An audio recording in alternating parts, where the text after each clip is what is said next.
Tu sais pas du tout, premièrement, si ça va être publié. Tu écris un manuscrit dans toute la ferveur de ta passion, de ta jeunesse.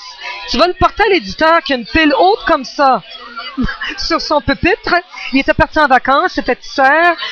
Et je ne savais pas qu'il y avait un prix littéraire cette année-là. Il y a des prix littéraires chez Tisser. C'était le prix du siècle du livre de France. Le lendemain de son arrivée de voyage, Tisser m'appelle pour me dire « J'adore votre roman, j'ai des scènes qui me reviennent en tête, j'aimerais le faire vraiment... le mettre quoi dans la liste de ceux qui vont participer au concours du siècle du livre de France. » J'ai accepté et je l'ai gagné. Et je suis allé en Europe avec ça, avec ce prix. Oui. Votre parcours est dense, vous avez beaucoup voyagé, vécu en Suisse et même publié à Paris. Puis vous êtes revenu ici. Pensez-vous repartir un jour vers d'autres cieux? Je revenais sur Paris parce que quand j'étais à Paris, j'avais les cercles concentriques dont j'étais très fière. Je suis allée voir Belfond. Je suis arrivée là un après-midi. J'arrive avec mon manuscrit. Il le lit. Quelques jours après, oui, on le publie. Alors, j'étais déjà, habituellement, c'est difficile. Moi, je sais pas si c'était la chance qui me portait, mais j'étais publiée tout de suite à Paris, dès ma première rencontre avec le premier éditeur.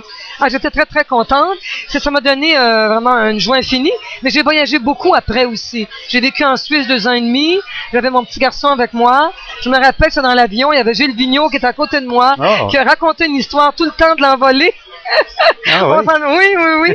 Et après ça, bon, je suis allée en Italie, je suis allée en Allemagne, en Asie. C'est l'Asie qui m'a beaucoup frappée. Et peut-être j'aimerais faire un roman où l'histoire peut-être aurait lieu en Asie. Vous êtes écrivaine, avez été journaliste, animatrice à la télé, et vous êtes depuis 25 ans une femme de théâtre. Quelle est, de toutes ces formes de création, celle qui vous passionne le plus, Simone? Je dois dire que j'aime beaucoup enseigner le théâtre. J'ai beaucoup d'élèves, j'ai des petits, j'ai des adolescents, j'ai des adultes, mais quand je fais du théâtre, je suis entourée de personnes, je pense à toutes sortes de choses, des détails concrets, pratiques. Quand je monte une pièce de théâtre aussi. Mais quand j'écris, je suis toute seule. Je suis vraiment toute seule avec moi-même, avec mon histoire. Je peux entrer dans une transe. J'ai besoin d'un crayon et du papier. Je peux le faire n'importe où.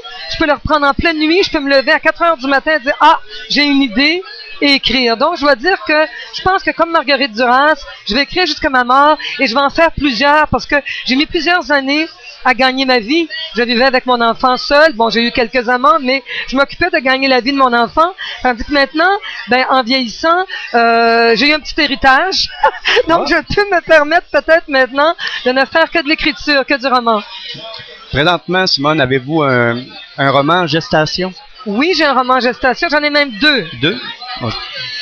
Je ne sais pas si je devrais vous parler des 2. Je vais commencer avec, Les Immortels, c'est un roman de science-fiction.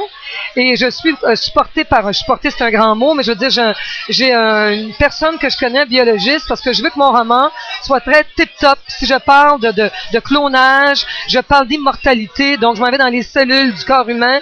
Il faut que je sache de quoi je parle.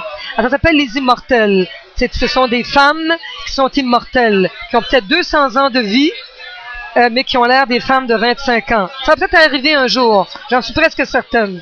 L'autre roman, c'est plus délicat, parce qu'il s'agit d'une perte. Il s'agit d'une femme qui n'a pas vu ses 2 fils depuis 7 et 5 ans.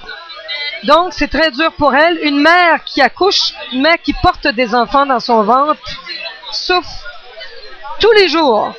Tous les jours, elle souffre de ça, de ne pas voir ses enfants. Le père, c'est différent. Un homme, c'est différent, qui ne porte pas les enfants. Donc, cette femme, évidemment, c'est un peu relié à ma vie. Je ne m'étendrai pas là-dessus aujourd'hui, mais en même temps, ça va être une catharsis, parce que c'est une grande perte. Mais il y a toujours un espoir de revoir ces 2 fils, que j'aime énormément. Seulement pour informer les internautes, le livre est édité par... Les éditions Triptyque. Triptyque. Oui. Et vendu probablement dans toutes les bonnes librairies. Toutes les bonnes librairies. Il est chez Renaud Bré, il est chez Archambault, il est partout à travers le Québec.